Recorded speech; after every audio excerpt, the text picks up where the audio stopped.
Get ready for hot takes and insight from local industry experts in real estate, business, and lifestyle. He used to play ball with the Padres. He played hockey for the Lobos.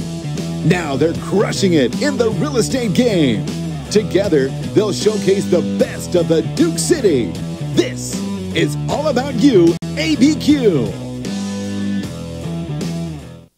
Oh, that's right. It's all about YouABQ. The goal of the show, to highlight the best of our city's industry experts, real estate, culture, lifestyle, so that you walk away with some value and feeling inspired. Now, the way we like to do that is to answer the questions you may have or interview the guests that you want to see.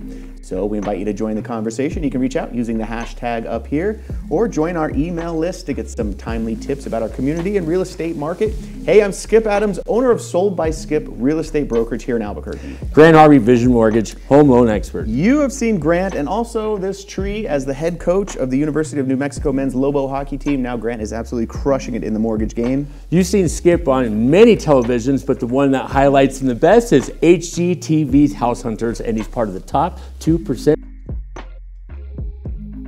Nice. What? How's that for a topping? I heard recently that I am an H-list celebrity, and I couldn't quite figure out what that meant, but it seems like you have your A-list, B-list. I'm all the way down to H. That's what people think about.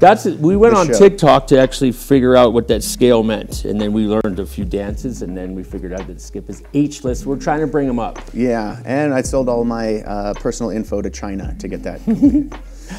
Here's why you're going to want to stay tuned. We're joined in studio by Steve Archibeque, criminal defense attorney and La Cueva High School women's volleyball coach. Yeah, perennial champion. Yeah, it's a powerhouse. I'm not just saying it's a powerhouse because I went to La Cueva. It's not a big deal. They're just carrying on my tradition. But either way, we're excited to have him in town to hear what it's like to be actually a victorious coach. Yeah.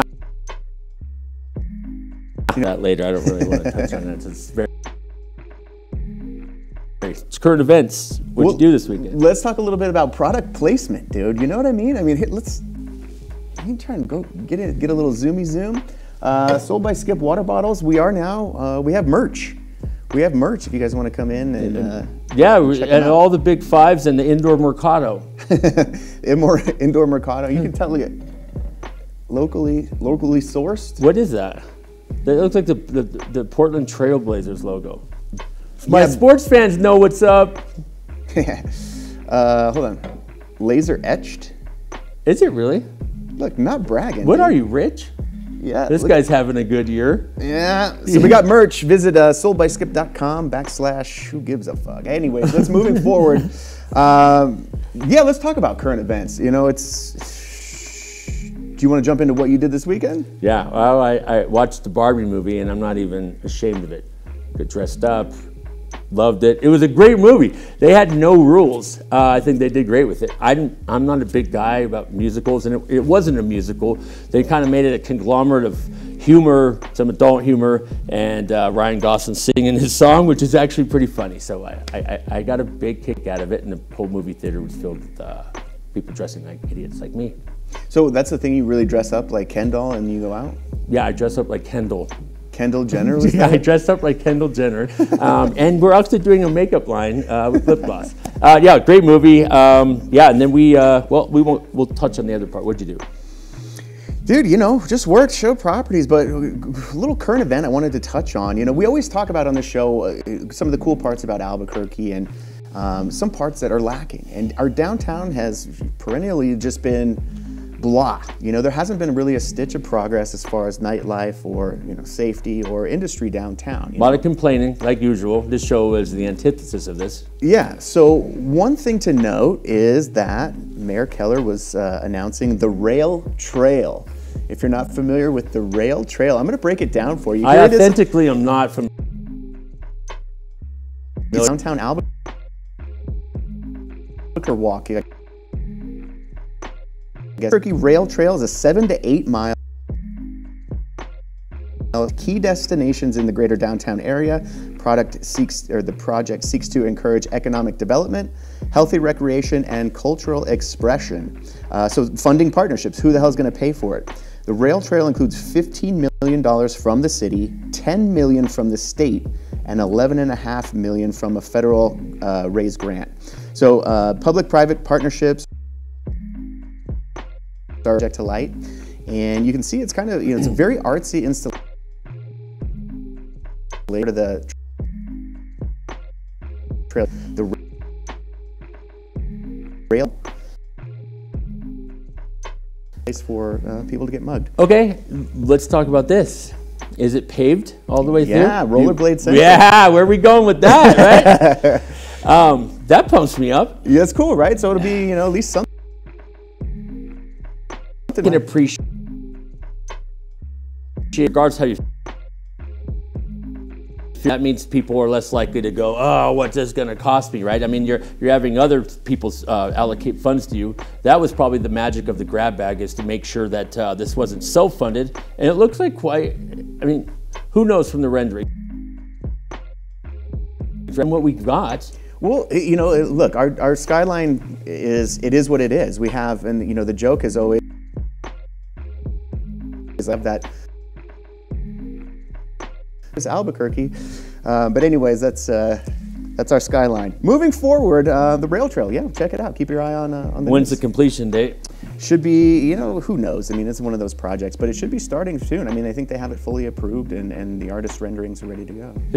Do you know this? Is there like a triangle of concession spots, or is this thing just lined with funnel cakes? There is funnel cakes and Slurpee machines every 2 miles, so you don't get dehydrated. And Cutco knife demonstrations, just in case you go, oh, hold on, let me make a U-turn. I could use a set of knives.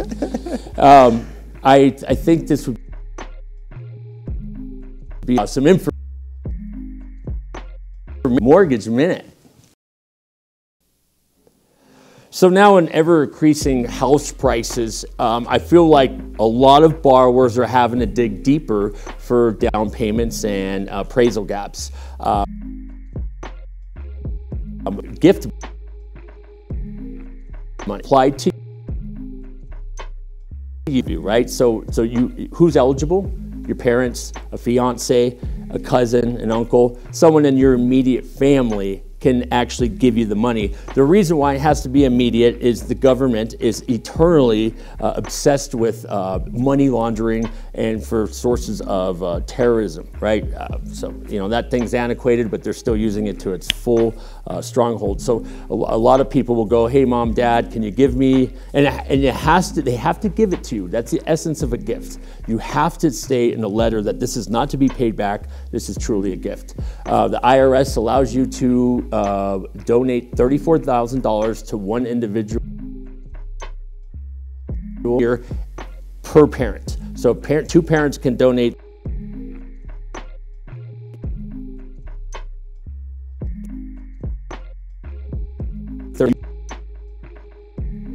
your own money.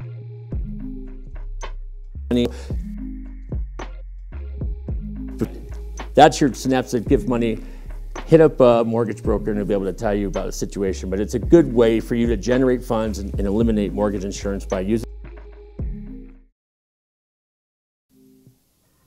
Hell of a mortgage minute, always informative. So many times, especially in those entry-level pricing for new homes, it's borrowers are scraping to get by. So if you have the ability, or you have a family member that has funds available who could kind of go in on that investment with you and invest in your future.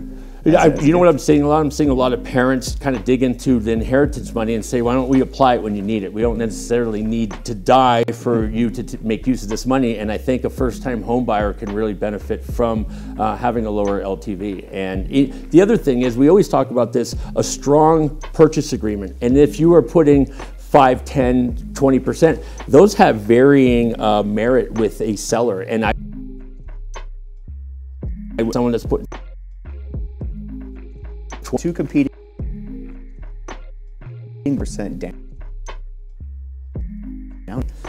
Mom and dad just kicked me something, so I'm putting a massive 20% down. Yeah, I'd rather go with you. You got more skin in the game. Yeah, that's right. 5% looks like it's rather fragile, and it makes someone feel inclined to say, well, why do you barely have that? So I think it shows strength. That's always a good tip to have. Coming up in the show, here's why you're going to want to stay tuned. We're going to be joined by Steve Archibeque, school women's volleyball coach, absolute stud, yeah. Former fraternity guy. Right? I've got my fair share of Kappa Sigmas on here. I'm a whole guy when I get a lot of fraternity guys have this.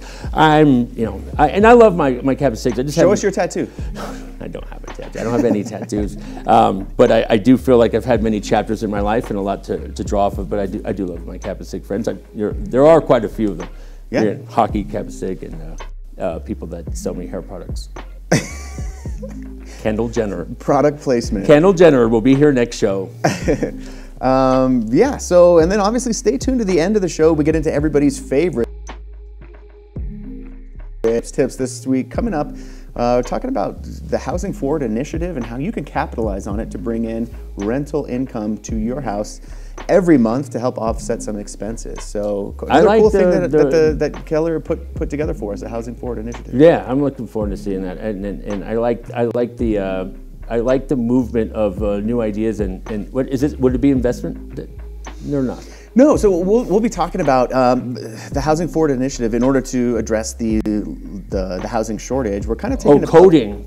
Yeah. The zoning. So now okay. if you have a home that's residential zoned R1, working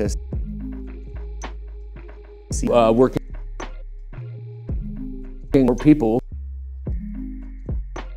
in there there will be some forgivable financing available if you happen to rent out that casita to low income or government assisted rental subsidies. So wonderful. Yeah. We don't want to steal your gusto. Oh no. There's plenty more Skip's tips coming up in segment 3. Stay tuned.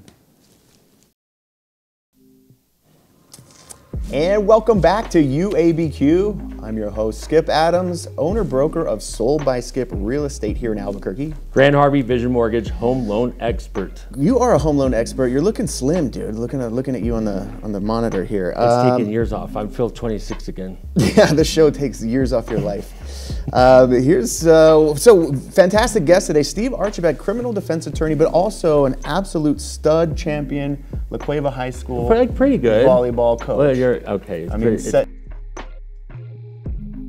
Time to come on the show, man. Welcome. Thank you for having me. You know, I'm a La Cueva alumni, so I can appreciate that volleyball shirt. This is why this show might be unbearable. Oh, got him. Got him faced. So, criminal defense attorney, but also giving back to the community, coaching women's volleyball. What's your? You guys met in what? Kappa Sig. He was an alumni advisor. Probably the hardest time to be alumni advisor because there was like 65 pledges. The fraternity was huge. And Steve actually was a good mentor, and I met him. In 99, 98. So I think you were an attorney even way back then? I was practicing at that time. So he inherited several fraternity issues that he we had to sweep under the rug. Exactly, yeah. Sweep. I'm sorry. You're women's volleyball. Off and on, I've been coaching for about 23 years. Is that right? I started right out of high school at Cibola. Did it for 5 years until I got into law school, and then in 2006 got back into coaching. So from 2006 till now. So was that your background? Baseball player. Okay, right in this guy. Women's played Little League, played baseball. Yeah. We're a baseball family. Nice. And then my mom also played volleyball on the side, and so I started kind of playing there, and then got into junior Olympic playing. Did that for about 4 or 5 years, and then got into coaching.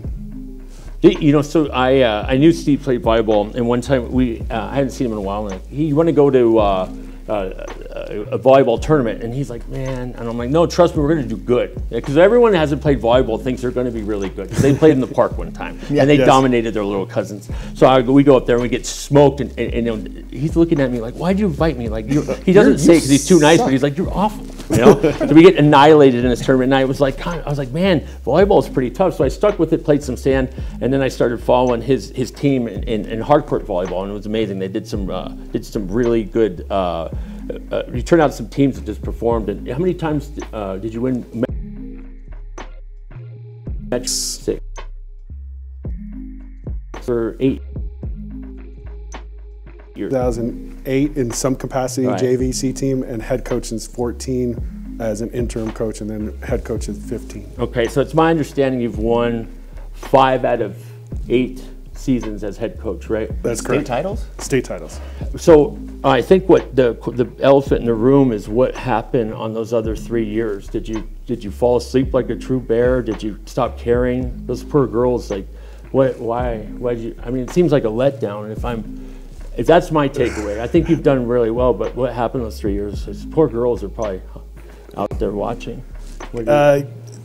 Just a real quick question, if I could ask you a question. Yeah. You've been to I guess some semifinals or something like maybe possibly some. How many championships do you have, Grant? What happened to your teams? Are you serious right now? What happened to your teams? Did they falter? Did you fall asleep at the wheel? This isn't how the show goes. You don't fire back at me. Why don't you two do the show? Yeah, we'd be more than happy to. Wait. Hey, no, seriously. Touchy subject? I'm going to remain professional. We'll finish with this interview. Yeah, so anyway, Steve, tell us about what made you get into law.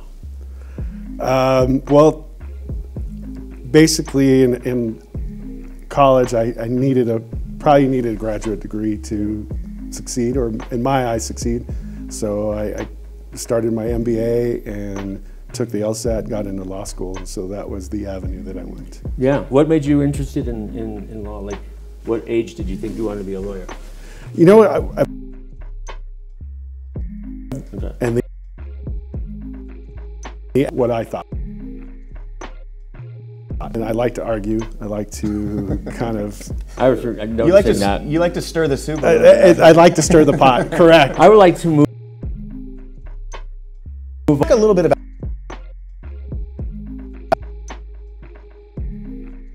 that. We have some underlying issues with our city, right? We address some of the things we're doing in downtown, like the rail trail to bring some new life and stuff into downtown. But the city on a general, like, we get calls every day, like, what's going on with the crime? So I think somebody that's got their finger on the pulse, someone like you as a defense attorney, you talk about a little bit about some of the shortcomings we have maybe as a city and what we can do to kind of clean up the streets. I think there's probably, I would say about 3 things that we could do better, and there isn't any quick fix. There isn't any just right answer. But I think we just need more police presence,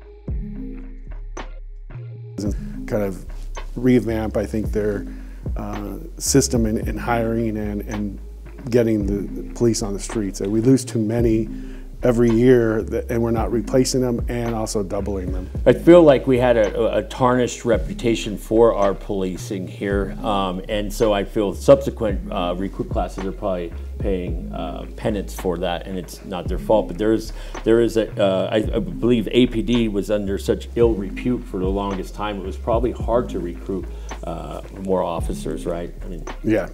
And I think pay is going up, but I think it's just recruiting and keeping, and also just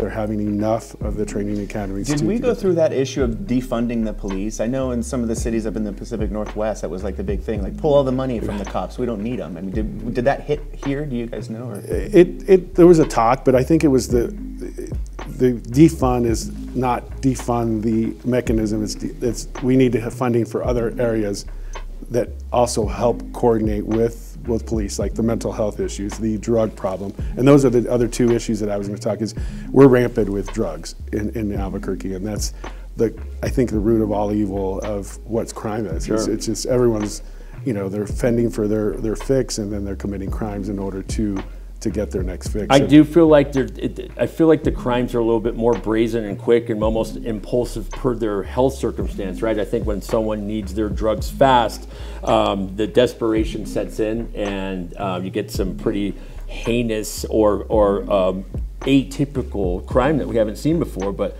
fentanyl, right, is rampant. And I feel like there's a lot of fentanyl-based crimes. If you dug deeper, you would say, oh, this is a fentanyl break-in, this is a fentanyl shoplifting, and that. Do you agree? As a criminal defense attorney, I primarily practice in Sandoval County, but I have Albuquerque cases. I'd say if I had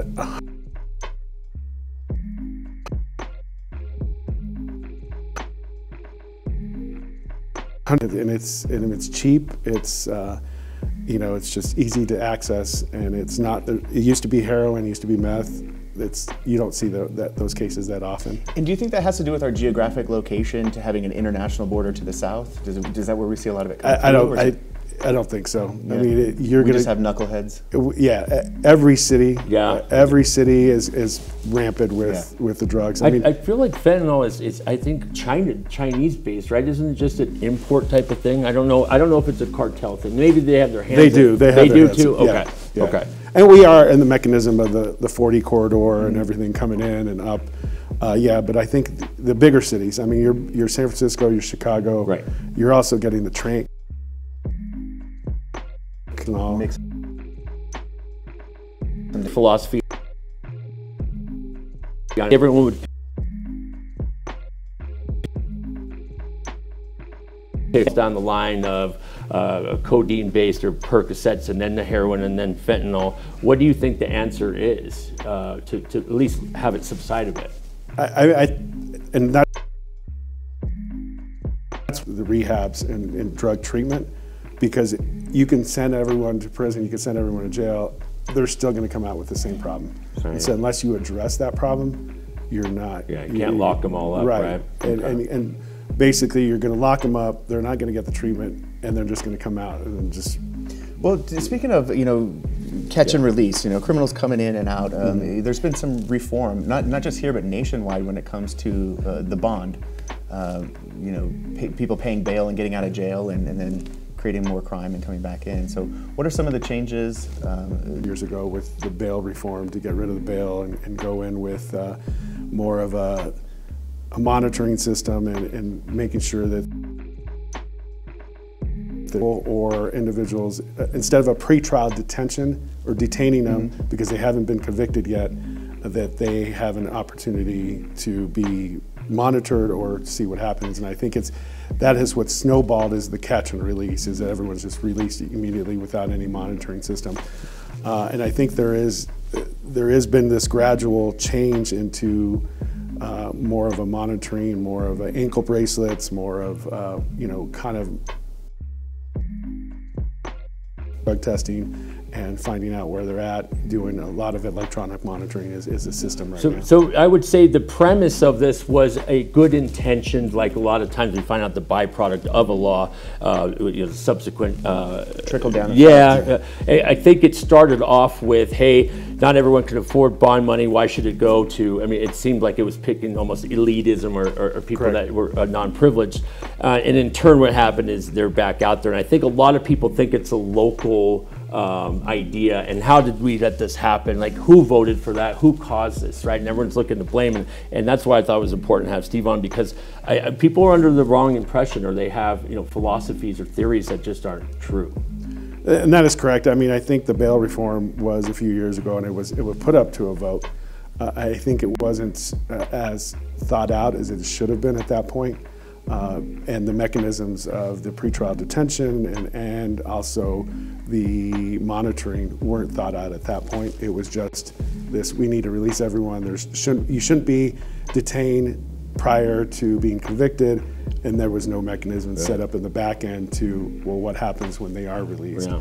So now I think that's what we're basically feeling the repercussions of. Everyone's the catch and release, and everyone's recidivism. Well, so many times you go online, Instagram, Facebook, and somebody's posted a new clip of some knucklehead walking into Walgreens, just taking as much as they can get and walking out. How does this go hand in hand with people that are just throwing caution to the wind, going, "There's no rules. I'm doing whatever I want. I'm not gonna have to stay in jail. I'm not gonna get prosecuted." Right, and I think that's as a result of our mentality, or their mentality of knowing that they can get away with it. And we do have to do some reform with the mechanism of with both the prosecution, the defense, and keep the most egregious criminals in. but it's also the other ones that are just committing the repeated crimes. The shoplifters are just, they're driving our prices up because, and it is, as a defense attorney, I'm not a keen, let everyone know. Like,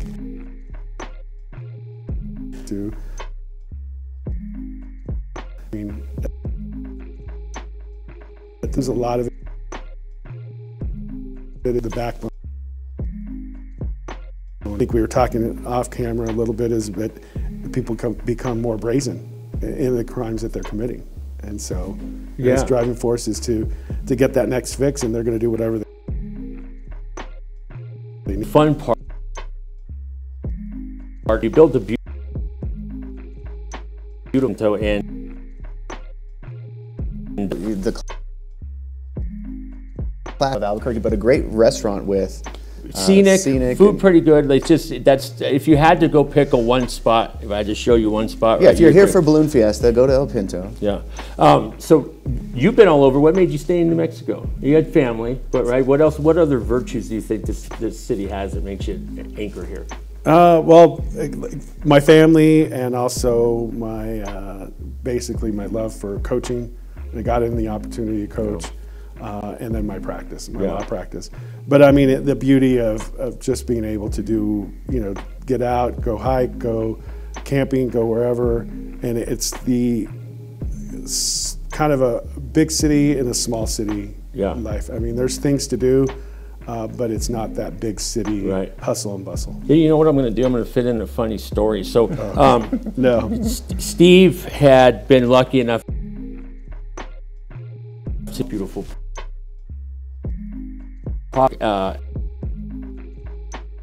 And they wouldn't give me any food breaks, and I had to eat customer sopapillas. And they would make me clear the tables much too fast.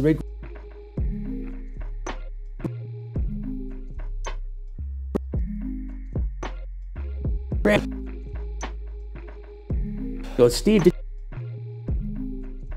And he goes, yeah, why? I was wondering. Just wondering if what it's like living next to El Pinto. And a lot of food. There's my confession. Yeah, it was me. It did too much time. They don't have enough time that's elapsed where they can't go after me. Right? Yes, what's a statute on fork theft? I think you're okay. Okay, well, that's good. 3 years. Yeah. Thank you for coming on, Steve. This was a good interview. I'm proud of our local guys doing big time performances in athletics and even getting roasted on my own show. If this show is your rock bottom, reach out to us. Which is, I could see why fentanyl and watching us would go hand in hand.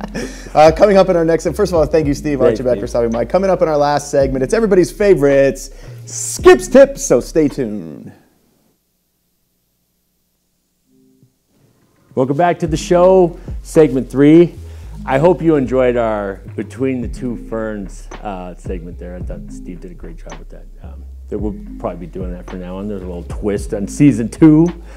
Right now we're going to get into Graphic Connection sponsored Skip Tips.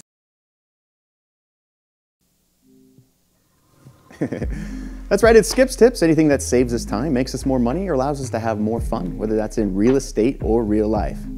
So have you ever wanted to have an income-producing property?